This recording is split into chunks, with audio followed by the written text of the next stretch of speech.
سیلاب ہونے والی. یہ لفظ یاد رکھیے گا, ایک نہری پانی ہے اور ایک بارانی یعنی کہ جو آسمان سے ٹپکتا ہے وہ. اس نہری پانی سے سیراب ہونے والی زمین کے لیے اونرشپ کی حد جو پہلے 500 ایکڑ تھی اسے کم کر کے 150 ایکڑ کر دیا گیا تھا. یہ نہری پانی کی میں بات کر رہا ہوں آپ سے.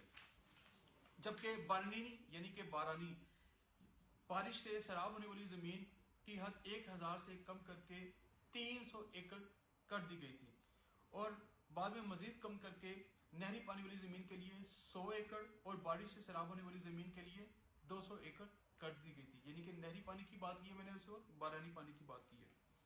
اب بظاہر تو یہ جاگیرداری ختم کرنے کا ایک انقلابی سٹیپ تھا, لیکن اس میں ایک لوپ ہول بھی چھوڑ دیا گیا تھا اور ایک بہت بڑی خامی رہ گئی تھی. وہ یہ کہ لینڈ فارمز کا اطلاق باغات تحفے میں دی گئی یا خواتین کی ملکیت والی زمینوں پر نہیں ہوتا